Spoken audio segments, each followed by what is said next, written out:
Hallo und willkommen zurück zu der nächsten Special-Folge für Heavy Rain für die PS3. Ich bin der Recki. Wir haben hier noch ein bisschen Bonusinhalt anzuschauen, ein Video noch und ein bisschen Konzeptkunst. Das haben wir gesehen. Dann geht's hier noch weiter. Gucken wir erst die Konzeptkunst an und dann das Video. Und dann kommt auch die Move Edition dran.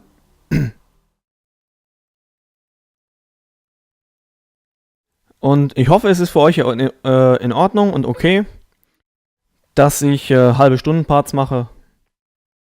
Weil, finde ich halt irgendwie sinnvoll.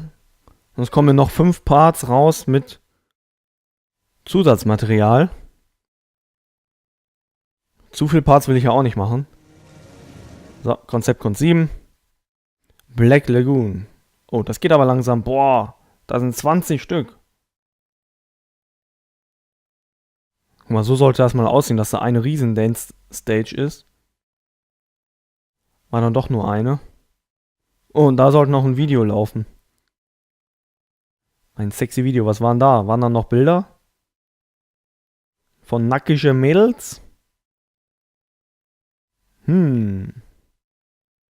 Ach, der See, genau.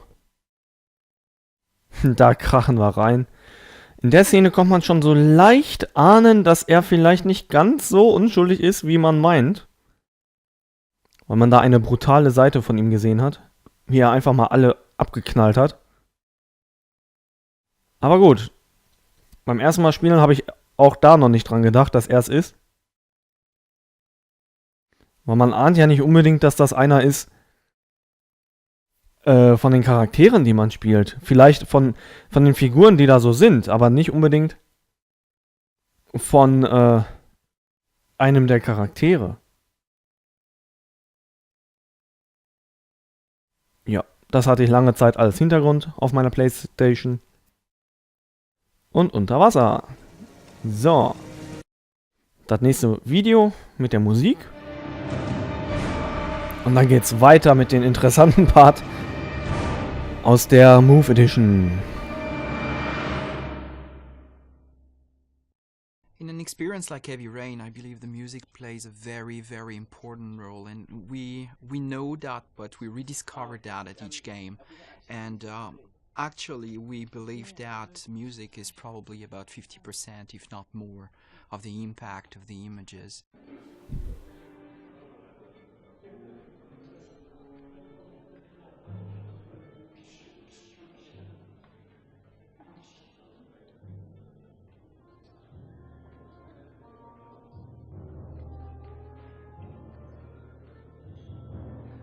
Biggest challenge with music in a title like Heavy Rain is the non-linear nature of the piece. So many actors. Habt ihr den Knopf am Hemd gesehen? Sorry. Work on 3 to 4 movies, and regarding the music, it's exactly the same. It's as much work as 3 to 4 movies because of the non-linearity of the game. So at the same time, you got big volumes to record, but at the same time, you want to keep the same intention, the same intensity, and the same emotion in every single track in the game. So that's what the focus has been so far, and I'm really pleased with the result. It was a bit, bit difficult at the beginning, but at the same time easy because I knew David before, so I know what he likes and what he doesn't like. So for me, it's a good start. When you already have a relationship with a director, you save time.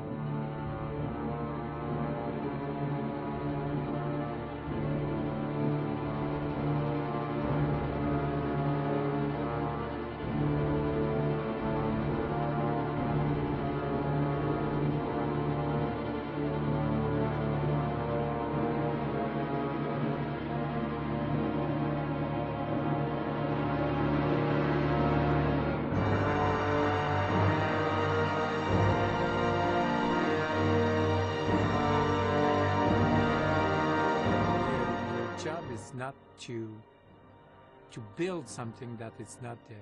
everything is there. All the picture, all the details, all, the faces, the emotion, the reaction of everybody.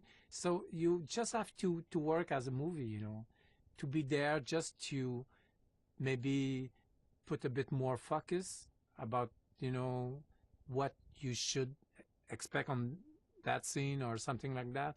But I think in the music it's something, because for somebody sad it's something, for somebody else sad it's another thing. So it's very difficult that I would say, as Stravinsky said, that it's not really it's not you that you will express something by the music. It's the music itself that will express something. In a process like Heavy Rain, there are some milestone moments, and definitely being here at the Bay Road is one of them. So when I wrote the script, I certainly had notes and soundtracks in my mind, which most of the time is not what you listen to at the end, what you get, but it's definitely better what I hear here today. With a real orchestra, and I think that it makes a huge difference to have real musicians and a real orchestra and a real composer behind this game.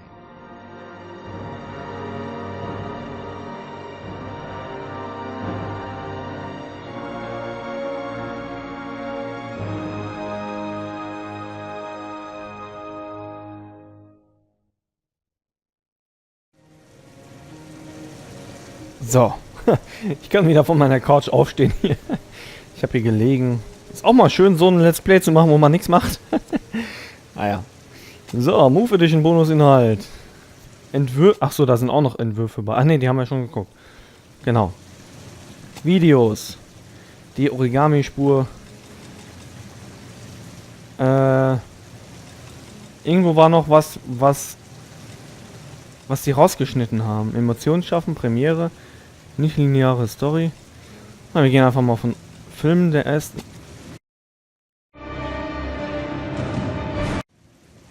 Nee, komm. Wir gehen von oben nach unten. Spoilers! Yay, das sind mir die Liebsten. Wir kennen ja schon das Spiel.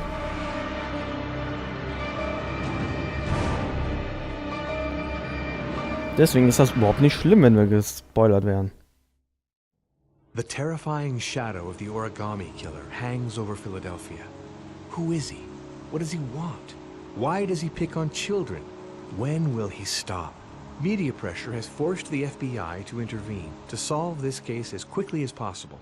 The body of Jeremy Bowles was found this morning on a patch of wasteland in the East End at about 6:30 a.m. The state in which the body was found suggests the methodology of the origami killer. Young boys disappear in broad daylight while playing near their school, on a zone that is too large to be able to make any precise cross-checks and stand a chance of localizing this somber descendant of Fritz Lang's M. 5 days later, the victims are found drowned in rainwater and without any visible trace of violence. Their faces are covered with mud, an orchid on their chest, and an origami figure of a dog in one hand. 3,500 statements. More than 100 suspects interrogated, from the loopy Nathaniel to Corda, the ex-con, and the perverse son of a millionaire, Gordy Kramer. And even the dejected father, Ethan Mars, incapable of explaining his repeated blackouts. The killer is white, aged between 30 and 45. He is intelligent, calm, and determined. An organized type. He has a car. He's probably employed, but his work allows him free time. Little by little, Agent Norman Jayden manages to put together the pieces of the puzzle. A man who uses his victims as symbols, always abandoning them near a railway line. The origami figure he leaves on the bodies of his victims is one of the most common kinds. However, one detail attracts Jayden's attention. The killer kills only in the fall when there is plenty of rain. It could be that he puts them in some sort of well or tank that is open to the skies and that fills up with rainwater. The more it rains, the less time the victim has to live. What Jayden does not know is that the origami killer has a special plan. He wants to find the ideal father. Each time he kidnaps a child, he sends a strange envelope to the father of the boy. When the parents came home from church, all their children were gone. This envelope contains an extract from the Pied Piper of Hamelin and a ticket to a luggage locker at Lexington Station. The locker contains a shoebox containing a pistol, a telephone, a memory card, and 5 origami figures in order. The memory card fits into the telephone. The telephone lights up. The kidnapped child appears, begging his father to come and save him. Help!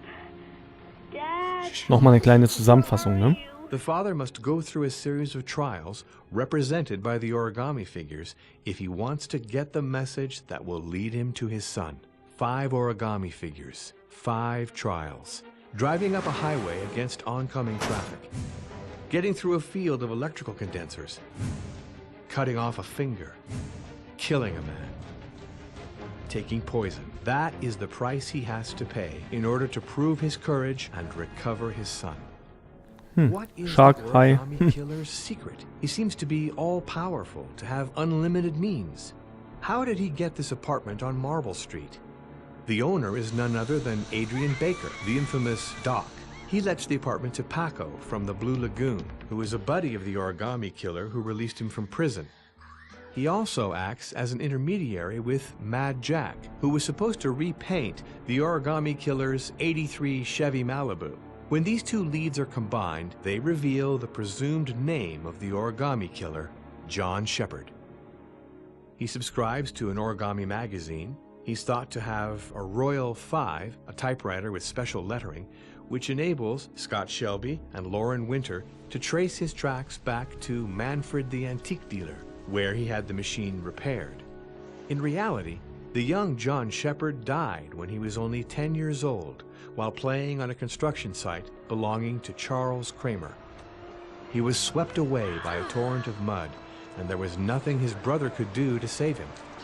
As they stand at the child's grave, Lauren Winter and Scott Shelby recognize that the origami killer is passing himself off as John Shepard. But why? Who is perpetuating the memory of John Shepard in the form of the origami killer? His brother, no doubt. Their mother, Anne, passed on her love of origami and orchids to her sons. She confesses to Madison that John's father did nothing to help him when he was drowning. She reveals the identity of John's brother in a whisper. Scott. When Madison has obtained this information, she decides to find Scott's address. Jaden deduces the address from several different elements. In the course of his fight with the origami killer in Paco's office, Jaden manages to rip off the pocket of the killer's coat. 2 service station tickets enable him to narrow down the geoprofiling zone. Now he has to find out who he is. Ari records the fight scene, and Jaden notices a disturbing detail. The killer is wearing a gold watch, the same watch that is offered to all police officers. However, there is only one ex-cop living in the overlap zone between the service station and the killer's zone of action. Scott Shelby. However improbable it may seem to the public at large, the origami killer is human, therefore capable of making mistakes. He presents himself as being commissioned by the families of the victims of the origami killer. But neither Susan, nor Hassan, nor Lauren have ever seen him. The families of the victims of the origami killer asked me to investigate the murders. I also lost someone I loved. I know what you're feeling. Moreover, his admission on several occasions that he too has lost a loved one may prove to be dangerous for his cover, just like the fact that he never refers to the elements he has gathered in his investigation with Lauren. And he almost betrays himself on 2 occasions. By disappearing mysteriously when he kills Manfred, and the fact that he is reticent to work with Lauren in the Eureka scene, although she has found a correspondence between the different tracks that might lead to the origami killer. Oh, you know, checking out the alibi of 30 clients one by one, that's a lot of legwork. Except that if we cross-check them with the list of subscribers to origami magazines, you still got that, right? Yeah, of course. Lauren, wait. Shelby is looking for a father who is worthy of the name, but all have failed him. from Hassan to Bowles and Lauren Winter's husband, all have failed. Tell me about Johnny's father. He left the day Johnny disappeared. I ain't seen him since. Coward. When she calls him a coward, she doesn't know that he has no doubt begun the origami killer's trials, but failed. The same applies to Jeremy Bowles' father. He disappeared.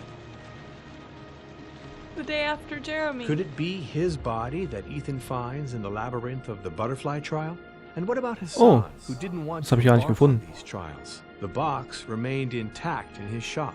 Shelby is getting desperate when he remembers seeing Ethan trying to save his son from the car outside the mall. He decides to apply this cruel test to him in the hope that he will live up to his expectations. A cop, an ex-cop in uniform so that children trust him and follow him. A sadist who plays with the nerves of his victims' fathers, observing his cruel games from his lair. A brutal killer who does not hesitate to eliminate his involuntary accomplices as he continues. A son disappointed by his father, traumatized by the death of his brother. A man moved by the love that a father can have for his son. The origami killer is all these at the same time. His terrifying shadow looms over Philadelphia, implacable, terrifying, inexorably accomplishing his crimes until he achieves his goal, until he is arrested, or until he disappears forever into the bustling crowds. Oh, der kann anscheinend auch verschwinden für immer. Er kann verhaftet werden, er kann sterben und er kann verschwinden. Ich glaube, letztes Mal ist er verschwunden bei mir.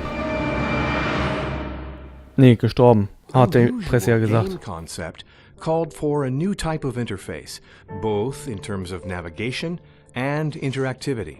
Regarding navigation, we wanted the character to move naturally inside realistic sets with a real cinematic feel. We couldn't achieve that with a camera stuck behind the character's back all the time, so we chose to have a broad variety of camera angles. We also needed to have realistically sized sets.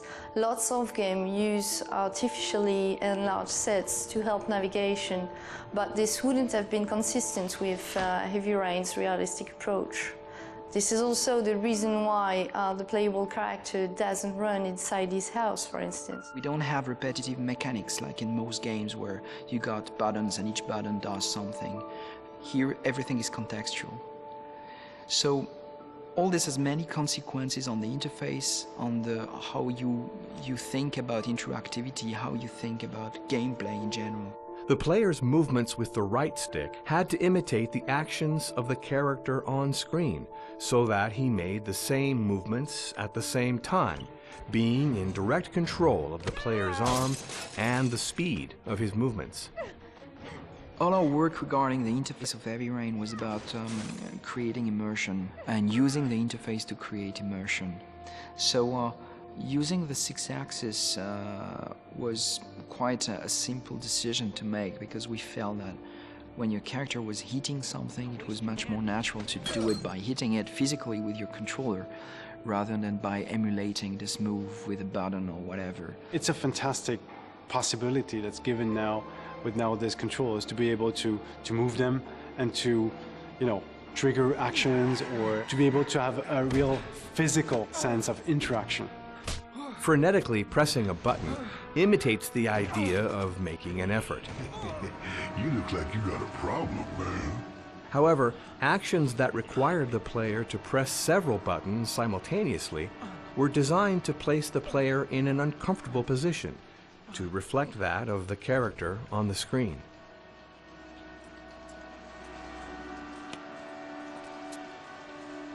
The question of the interface display then came very quickly to the fore. Displaying icons in 2D on the screen amounted to making a sort of transparent window between the scene and the user. This would force him to constantly switch his focus from the foreground display to the scene in the background, which seemed to be quite unpleasant. The idea of integrating 3D icons in the set was first applied to the action sequences. The results were very quickly convincing. which made it logical to implement the same interface in the exploration sequences. The very first version of Heavy Rain's game design was based on a system of movement detection, an idea we abandoned before Sony decided to develop the Move. This is why the idea seemed perfectly natural and logical when we were asked to consider a version of Heavy Rain for Move. The main challenge was to create an accessible experience while providing real depth of gameplay.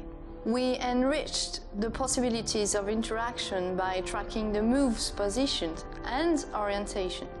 Actions controlling the character's arm are performed holding the move controller horizontally.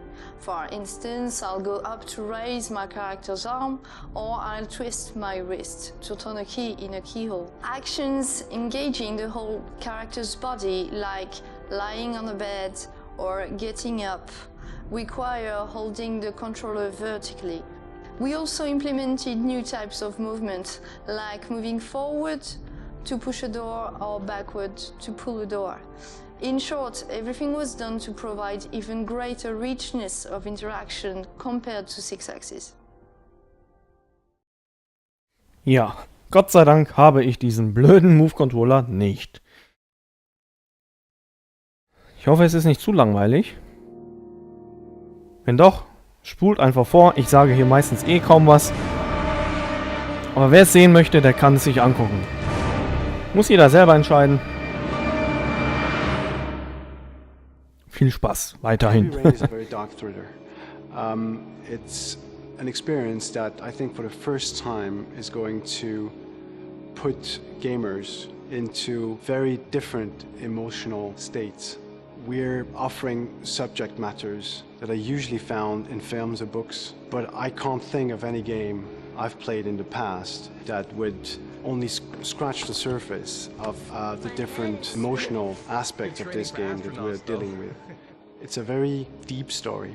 It really touches, I think, on the emotional fiber of all mature audiences, and I think that makes it a rather unique experience. We call it interactive drama. The game is really story-driven, but the player can change it. So it's a game because every choices are made by the player. For Christ's sakes, shoot! It's really the first time that we're such a level of performance for characters. I think that it's going to demonstrate, I hope, that emotion is the key to any entertainment form. And that by obtaining such a strong acting performance, you can raise the whole quality of the experience and therefore the quality of your game. For God's sake, how hard is it to keep your eye on a child in the park? Why did you leave him, Ethan? Why? Wasn't it enough losing Jason? I'm sorry. That's not what I meant to say.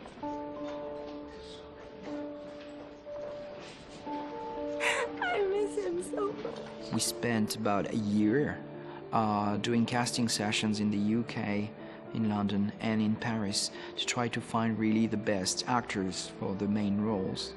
And that was really important because we were not just looking for someone to give us his face or his voice, but we were basically looking for the full actor because then their face is scanned with a 3D scanner, so it's really their face in the game.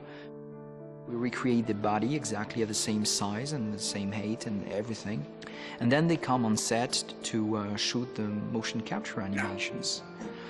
So we do all the walks, all the interactions, all the dialogues, pretty much everything is shot. Here what we wanted is to use the system in a way that would give us the possibility to have actors truly play like if they were on a movie set. So they spent a lot of time with David Cage, the director, and Steve Knebely, the assistant director, to make sure that when they come on stage, they know what they have to do. You're not gonna kill the Antichrist with a revolver, Nathaniel. He's much too powerful for that. Antichrist, my ass! Get the gun out of my face! Lieutenant Blake is gonna leave the planet right now and return to the realm of shadows. Creature of darkness, I do beseech you to return to the realm of shadows. They have a full script And we spent days and days and months just rehearsing with them to make sure they fully understand the story, their character, and they can deliver the performance we accept from them. You know, very often in games you need good performances for cutscenes, sometimes for dialogues. But here it's different because we really needed this level of quality in the performances pretty much in all the game. You have to absolutely know it, and not just know it, you have to know it backwards and forwards, because the way that it's done, when you get to one of these choices and you have those moments, you have to know all of them very well, because you have to get to that point and then go to one, get to that point, then go to another, get to that point and then go to another, or maybe just do all three in a row, and they're all very different, but the point of departure is the same. And so preparing for that was really quite intense, because again I was working in an imaginary world. To prepare myself for this particular role, I went to, there's an institute called it's called IGAP, and it's an institute of analytical psychologists, and I went to a few seminars, and specifically to do with forensics and forensic psychology. And if you don't relate to the characters, if you don't feel empathy for them, if you don't believe in what they say and how they feel, then the whole experience would just fall apart. I mean, it doesn't mean anything. As lead artist, the first and foremost part of my job is to create a character from an actor. And not only make a faithful copy of the actor, but also give him as much personality as possible through 3D design. It means that we use the existing actor as a basis, and then we try to make the character fit his part in the game. Quality, fucking wonderful, man. Shit, I'm glad I'm not me. I wouldn't want to meet me, man. Technologically speaking, we focused on very specific areas.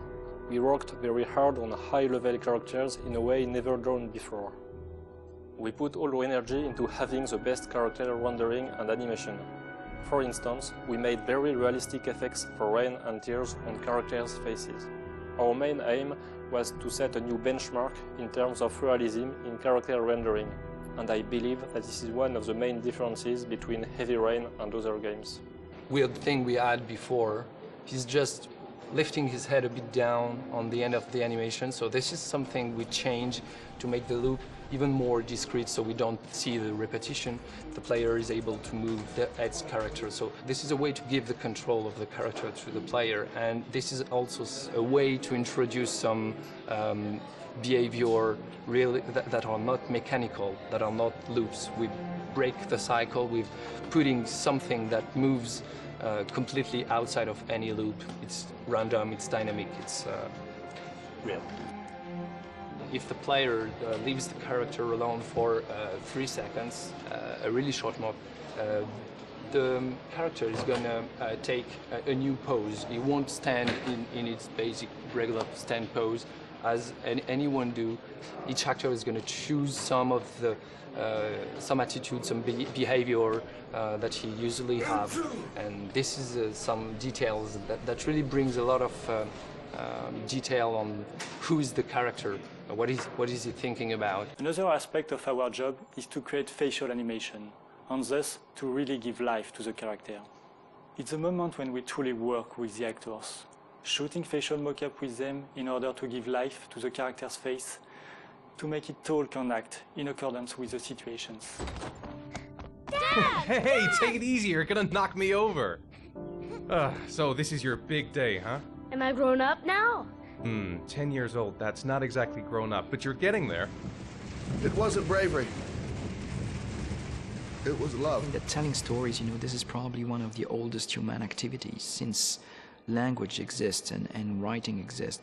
I mean, people tell stories and people like stories to be told. Alter Schwede, sind die Videos lang? Ich dachte, ich komme in 2 Parts durch mit 30 Minuten Parts, aber anscheinend nicht. Ich will aber eigentlich erst alles machen und dann den Präparator spielen. Naja, jedenfalls ist die Folge jetzt vorbei. Ich bedanke mich wieder fürs Zuschauen. Ich hoffe, es gefällt euch. Wenn nicht, bleibt trotzdem dran. Wenn die Videos hier fertig sind, dann wird auf jeden Fall der Präparator gespielt. Und das wird auch als ein Zusatz Ich benenne es auch so, dass ihr es direkt erkennt. Also ich vermische nicht hier die Videos mit dem Präparator, sondern mache dann Präparator selbst. Also, vielen Dank und bis zum nächsten Mal. Ciao.